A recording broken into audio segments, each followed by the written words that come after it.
Ted Walter, and I've been active in the 9/11 Truth Movement since about 2006, 2007.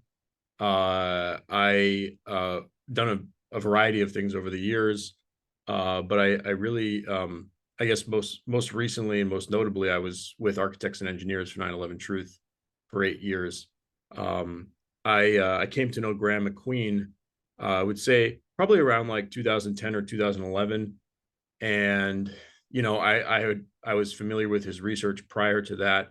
I read, pretty much everything that the Journal of 9/11 Studies published, and so I had read some of his papers, looking at the eyewitness accounts, and other facets of 9/11 and the events at the World Trade Center specifically.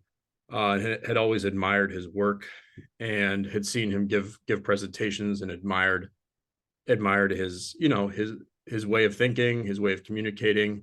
I thought I've always regarded him as one of the leading lights of the 9/11 Truth Movement and an incredible advocate for peace and justice. And so through my own activism over the years, I got to know him better and better. We collaborated on more and more projects, from the period of around, say 2013 until up until the present. And we ended up publishing a few articles together and ended up doing some really critical work just in the past year and in the past few months before his passing.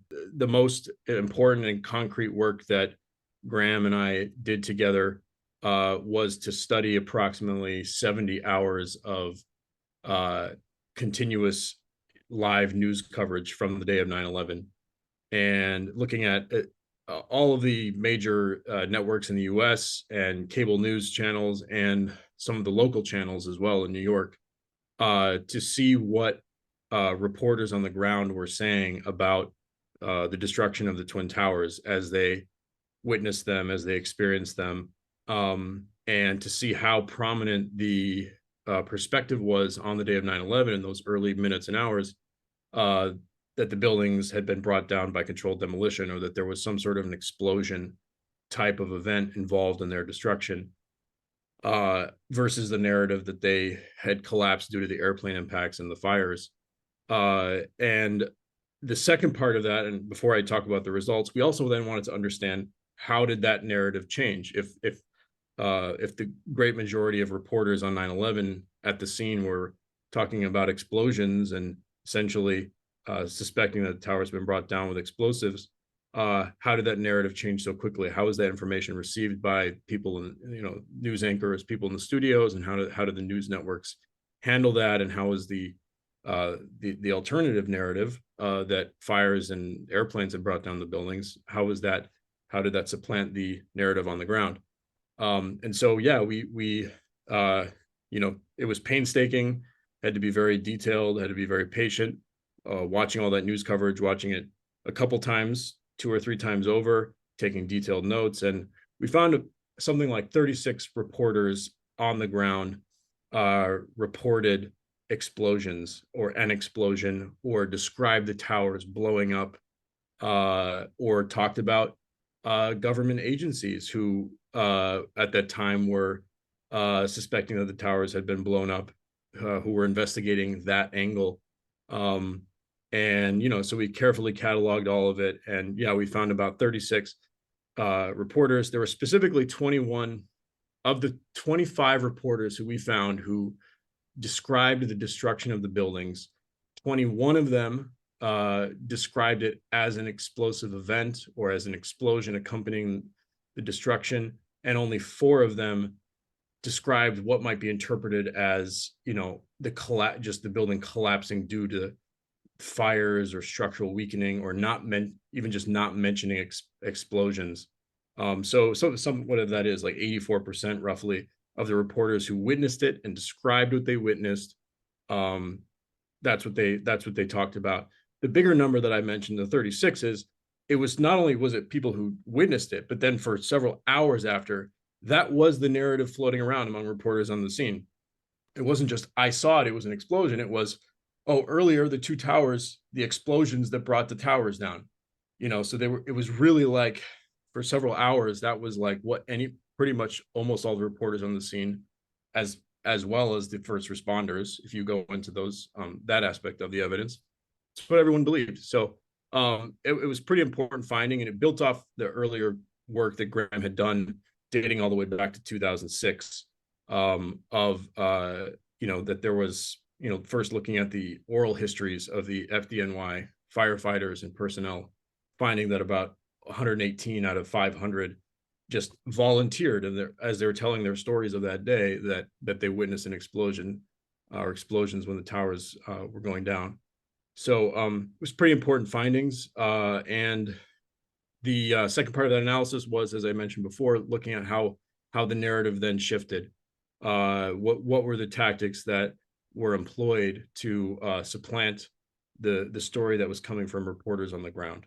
And we were able to identify a few different tactics. One of which was to actually bring an engineer or some sort of building expert onto television to tell us that oh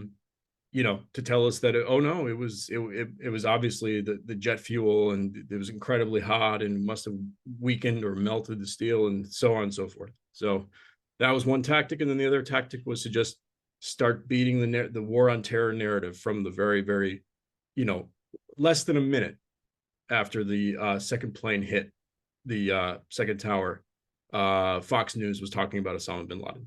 So it was just about hitting that narrative repeatedly without any sort of real evidence, and ignoring the evidence that was coming from people at the scene.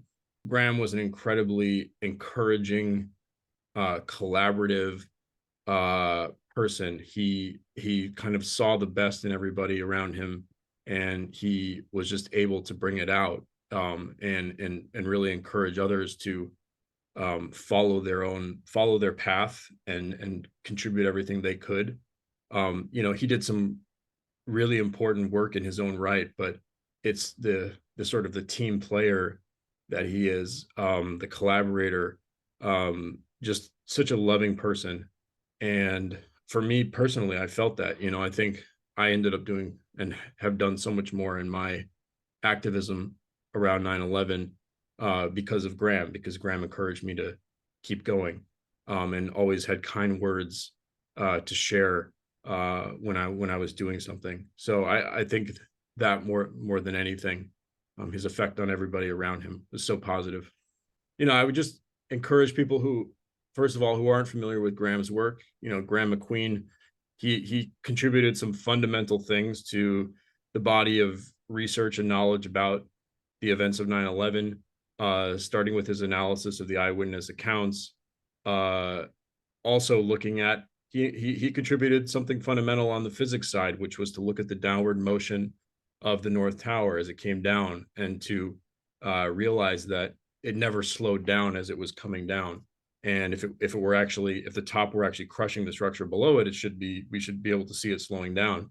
And so he wrote a very seminal paper on that called The Missing Jolt, which I encourage people to go back and look at.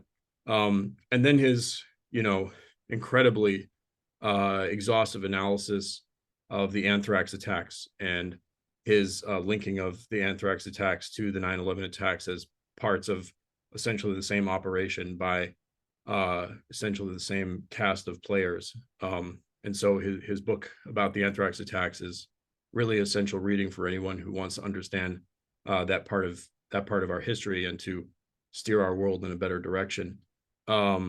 So fundamental contributions to the body of knowledge about 9/11.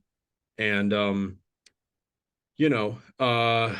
I think as I said, he was a guiding light for the 9/11 truth movement. And I think that the movement is going, in his last days, he helped found a new organization which is going to launch very soon, called International Center for 9/11 Justice, which is a new iteration of an organization that started back in 2008 called International Center for 9/11 Studies, that hosted the Toronto hearings in 2011, which Graeme was a big part of organizing.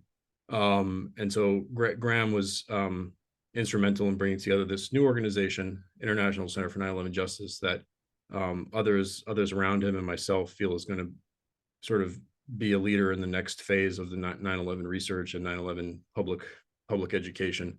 And so that organization, among other things, among his works, his writings, and his teachings and so on, will be hopefully one aspect of his legacy.